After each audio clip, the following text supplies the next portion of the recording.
Cuando pensamos en el entorno político internacional, quizá uno de los fenómenos más inquietantes de la evolución geopolítica del mundo en los últimos 5 años es el rechazo al consenso alrededor del multilateralismo que ha caracterizado las relaciones económicas y comerciales de los distintos países desde la Segunda Guerra Mundial.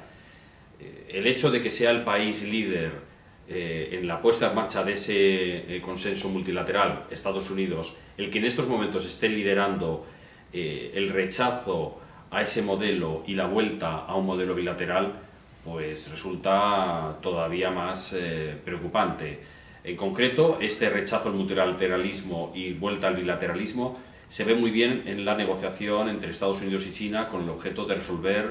el gran déficit exterior que tiene Estados Unidos bilateral con China, el déficit de balanza por cuenta corriente con este gran país que es China, que es pues el líder mundial en exportaciones e importaciones y en paridad de poder de compra el país número 1 del mundo. Insisto en que ese es un primer elemento de preocupación, que el país que ha liderado el consenso internacional en torno al libre comercio, al multilateralismo, Estados Unidos, en estos momentos está optando por otras vías totalmente distintas para solucionar sus problemas comerciales. El segundo elemento dentro de esta reflexión de fenómenos geopolíticos que resultan cuando menos inquietantes es el Brexit. El Brexit,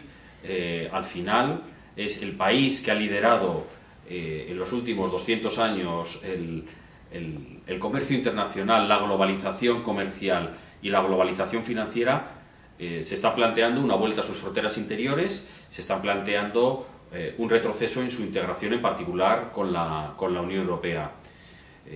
El hecho de que además este proceso del Brexit pues no se esté caracterizando por el orden ni por la predictibilidad, sino que más bien al contrario está caracterizado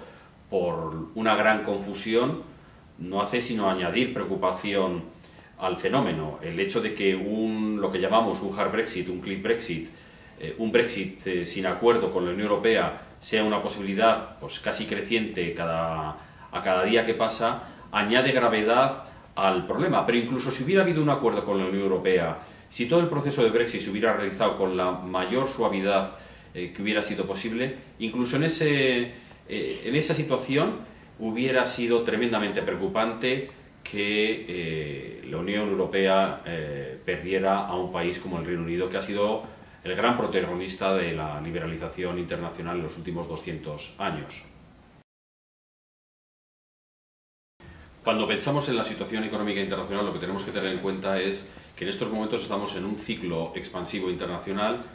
muy largo. Llevamos un periodo de crecimiento económico muy elevado, de tal manera que, por ejemplo, dos países, Estados Unidos y Alemania, están con el segundo ciclo expansivo más largo desde la Segunda Guerra Mundial.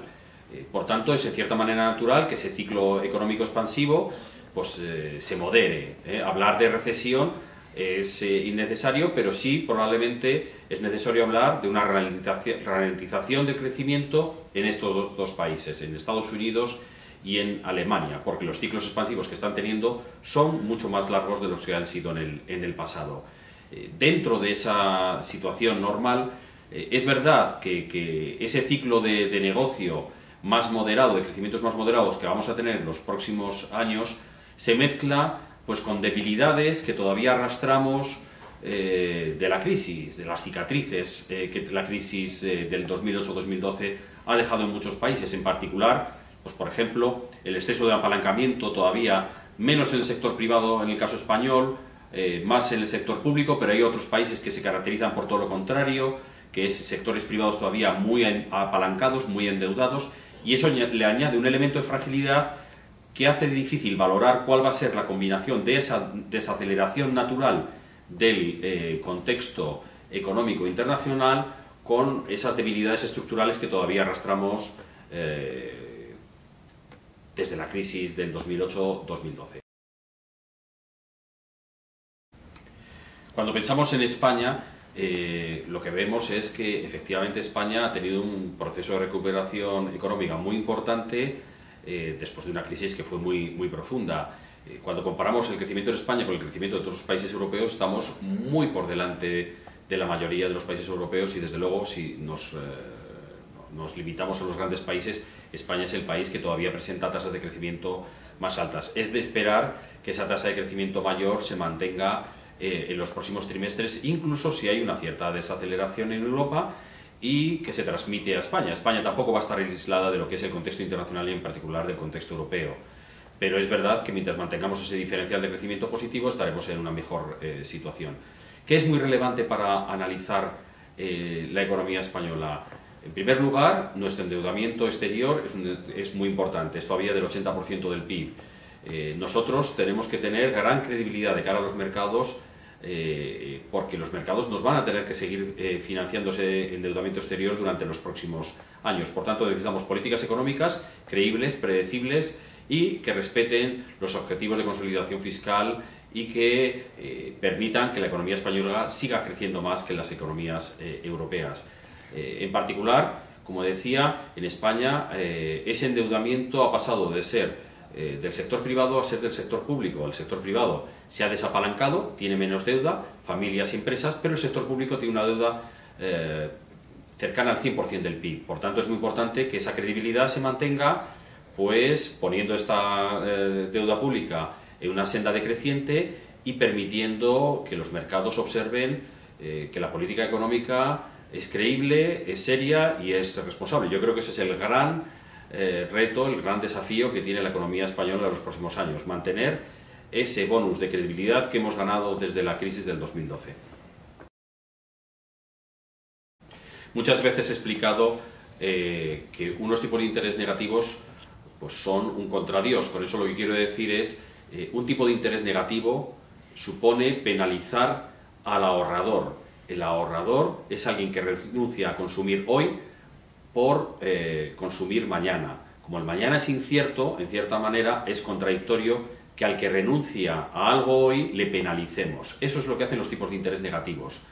Las medidas que anuncia el BCE suponen dar un primer paso en la minoración de ese nivel de tipos negativos que está presente en estos momentos en la eurozona. Cualquier cosa que avance en la eliminación de esos tipos negativos nos parece que es un elemento de sanidad financiera, es un elemento de higiene, como he dicho en alguna otra ocasión, que va a contribuir a que poco a poco se normalicen las condiciones de política monetaria y volvamos a una situación donde el ahorro, donde la renuncia al consumo, pues esté retribuida tal y como se merece cualquier renuncia, de manera al menos